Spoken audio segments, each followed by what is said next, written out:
ওজন কমাতে ও হজমের সুবিধার্থে রাতে খাওয়ার পর যে 6টি কাজ করবেন। রাতের খাবার শেষ করার পর রুটিন মাফিক কয়েকটি কাজ করলে খাবার সহজে হজম হবে, পেট ফাঁপার সমস্যা দূর হবে, এমনকি ওজন নিয়ন্ত্রণে থাকবে। এসব অভ্যাস সহজেই মেনে চলা যায় এবং পাকস্থলীর সুস্বাস্থ্য বজায় রাখতে এই কাজগুলো করা খুবই গুরুত্বপূর্ণ। খাওয়ার পর কিছুক্ষণ হাঁটুন। রাতের খাওয়ার পর 10 থেকে 15 মিনিট হাঁটলে হজমের সুবিধা হয়। এতে পেট ফাঁপা দূর হয়, রক্তে শর্করার পরিমাণ স্থিতিশীল থাকে। হাঁটাচলা করলে পরিপাকতন্ত্র আরও বেশি সক্রিয় হয় ও বিপাক ক্রিয়ার উন্নতি ঘটে। হালকা গরম পানি পান করুন। রাতে খাওয়ার পর 1 গ্লাস হালকা গরম পানি খেলে হজমে সুবিধা হয়, দূর হয় শরীরের চর্বি, শরীরের বিষাক্ত পদার্থ বের হয়ে যায়, পেট ফাঁপা ও কোষ্ঠকাঠিন্য থাকে না। সব মিলিয়ে আপনার পরিপাকতন্ত্র ভালোভাবে কাজ করে।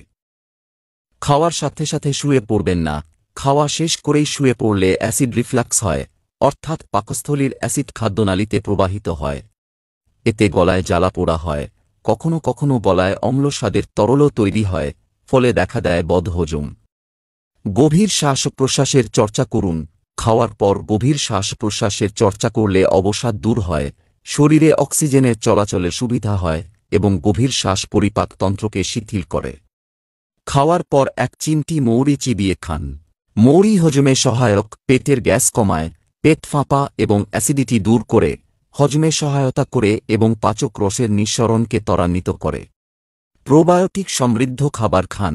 টক দই, বাটারমিল্ক ও বিভিন্ন ফার্মেন্টেড খাবার খেলে পেটে উপকারী ব্যাকটেরিয়া প্রবেশ করে।